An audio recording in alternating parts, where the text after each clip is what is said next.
In my humble opinion, Punch-Out is a series that, if it had more installments, would easily be in my top 5 favorite Nintendo franchises. Yes, even beating out Zelda. With how innovative and perfect the design of the controllers were, I'm surprised, yet disappointed, that we never got Punch-Out on the Switch. Instead, we got ARMS that unfortunately didn't grab a lot of people's attention. And honestly, if it was Punch-Out instead, I think more people would have gravitated towards getting a Switch.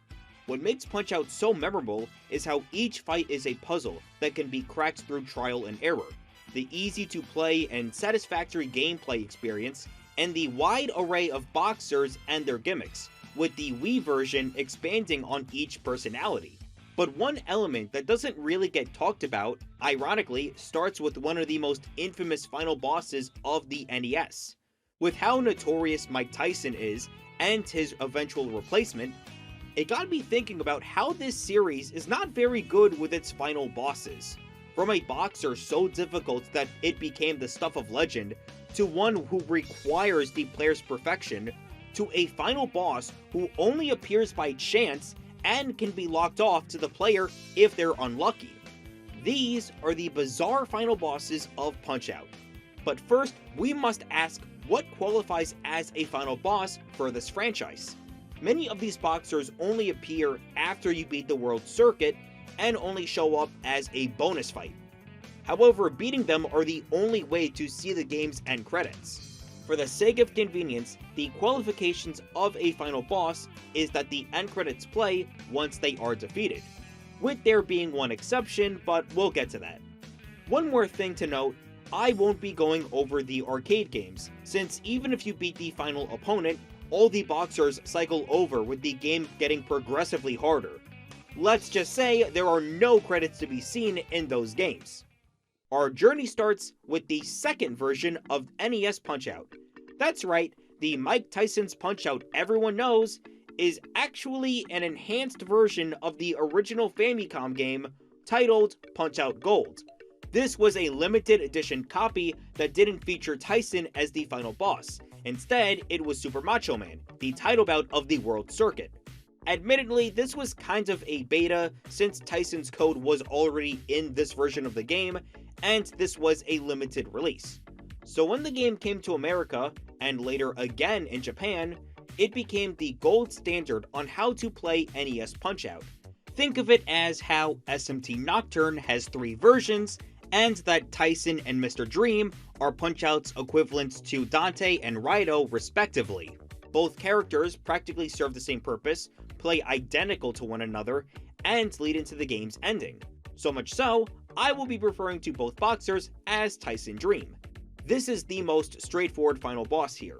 Win all 13 matches leading up to him, and that's it. But there is the famous secret code that instantly takes you to the dream match. What makes this fight so infamous is the first half of round 1, where Tyson Dream throws a non-stop barrage of fast uppercuts that will instantly knock you down in one hit. It's one thing where the sequence is formulaic, but it's a totally different level when he can mix you up, having uppercuts that are either immediately followed up by a previous punch, or sometimes there being a delay. But much like every match that came before, Tyson Dream is yet another puzzle. After the first 90 seconds, he goes into a wink followed by a hook for the rest of round 1. And in rounds 2 and 3, the fight becomes just like any other match that came before, where you fish out for stars, dodge or block the right punches, and Tyson Dream drops the instant knockout punches. Now you can win the fight through a decision at the end of round 3 if you have accumulated over 5,000 points. But there's something more cathartic by pulling off a TKO on someone who, at the time, was undefeatable. Now separating the two boxers for a moment, some people don't like how Mr. Dream is a bland, unoriginal, no personality replacement for Mike Tyson. But I honestly think that he is a worthy substitute as the game's final boss. Twinstar made a great video discussing some positivity for Mr. Dream, the history of his creation, potential inspirations for the character's design, and what motivated me to make this video in the first place. But even if Mr. Dream isn't based off of any particular boxer, I also like to believe that Mr. Dream is the personification of boxing itself. Think about it. He has an undefeatable record, he comes from Dreamland, and you fight him in a dream match. You can say that the final boss for Punch-Out is a 17-year-old kid from the Bronx fighting the god of a sport and winning. Or you could say that this fight takes place in Little Mac's dreams in a literal dream match. It could very well take place on April Fool's Day, after all. But that was the final boss for NES Punch-Out. A little simple and to the point on how to get to the final boss, but trust me, it won't last for long. Next up is 1995's Super Punch-Out, what is considered to be the black sheep of the three console games.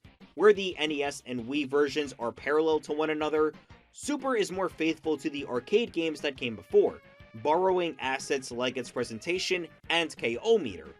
That being said, this game is rough. Many of the fighters play a foul fight, doing moves that are borderline illegal in the ring. But if you want to see this game through the end, Super Punch-Out pulls a dick move. The requirements to reaching the final and special circuit of the game is unlocked by winning all three circuits without losing a match. Sure, the minor circuit is a cakewalk, and major circuit can be beaten through some practice, but world circuit is the real pain. If you needed to beat these guys by using a guide, I don't blame you. Thankfully, you're not locked out of the special circuit after losing a match there, but it doesn't change how unfair these fights can get. Ironically, just by knocking down an opponent once makes the rest of the match more manageable. I was surprised that my fights ended in a TKO on the first match, and with how fast you can build up the KO meter, it makes a lot of these fights unbalanced where the match eventually plays in your favor. This even happens in the final boss, who... Okay, look. I know that reusing sprite assets was a common practice in the 8-bit era, but this is the 16-bit era. The fact that the final boss in this game is not only a palette swap of a previous boxer, but said previous boxer was literally the previous fight. This is the definition of laziness. Sure, some boxers have already shared the same base and framework, but at least they are edited enough to make them distinct.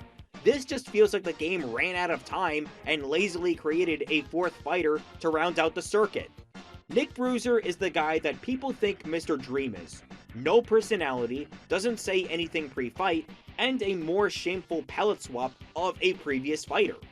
Of the Bruiser brothers, Nick uses the same moves as Rick, but adds a couple of his own, and they all suck. His infamous move is where he temporarily breaks your arm, and he could do it for the other at the same time too. How is that fair? Was the WVBA just as lawless as the WWF in the 90s? I can get behind a boxer who can teleport all over the ring and create astral projections of himself, but I draw the line when a boxer physically breaks his opponent's bones in front of a packed audience. Oh, and he also has 2 instant knockout moves, as if this boss wasn't annoying already. Like I said before, every fight in this game eventually falls into your favor, and Nick is no different. But once that's all said and done, Super Punch-Out is completed. Now, if you thought of reaching the end credits without losing a single match was challenging, just wait. Before we get to the final game, I might as well bring up Doc Lewis's Punch-Out, since it's technically its own game.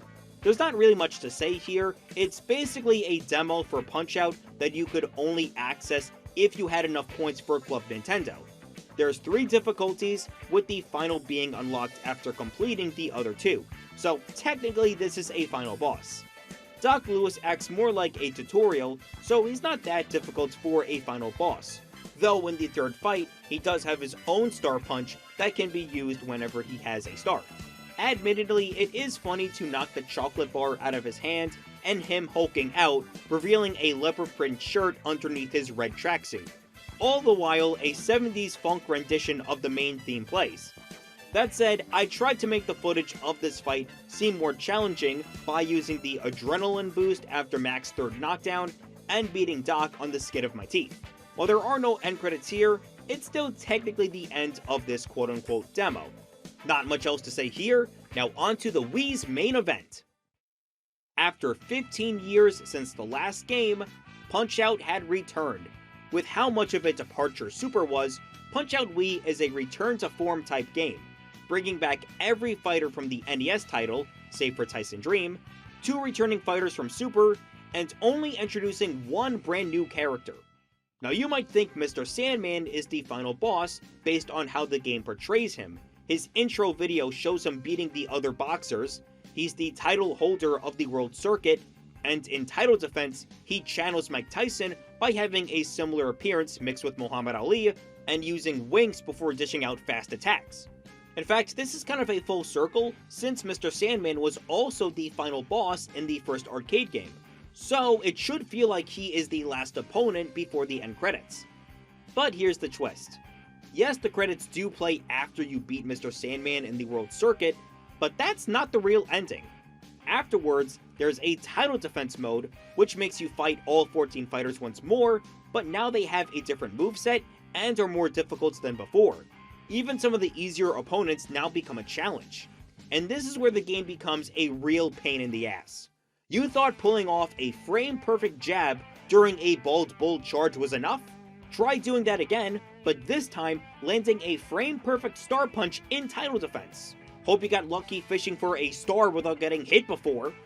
Title defense also requires you to land delay punches after performing a combo. Sure, it barely does damage, but it's one of the few ways that you can get stars, and in some cases, the only way to do consistent damage to some boxers. Thankfully, while these fights are tough, they are manageable after some trial and error. And there are no continues unlike the other games, so you don't have to restart the entire circuit from the start. Or if you're really bad at the game, you'll be given the headgear accessory that negates some damage, but you do have to lose 100 matches. I kinda hope you don't suck that much just to get that accessory.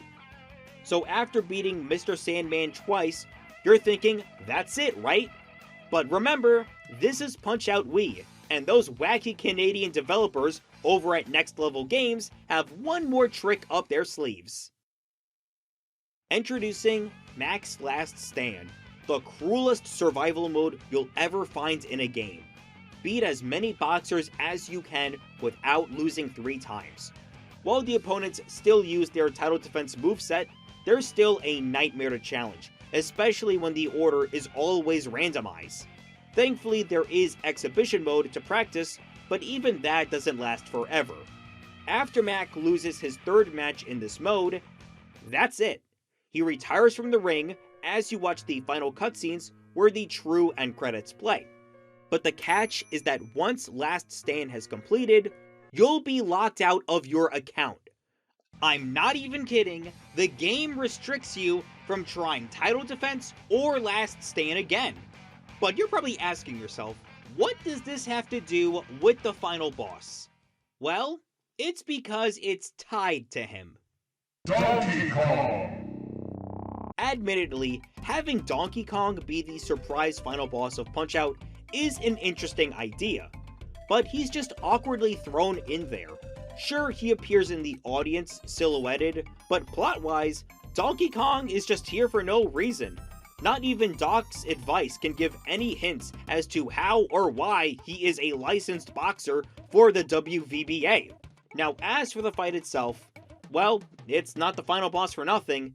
DK is rolling around, taunting, delaying his attacks, and having unpredictable moves that deal a lot of damage. If there's ever a fight that needs the most practice, it's this.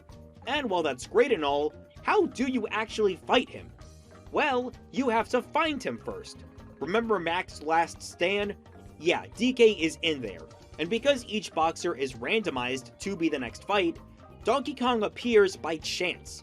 So if you're unlucky and don't fight Donkey Kong after the 3rd loss, you're locked out and have to play the entire base game and title defense on another account just to get another chance of finding DK.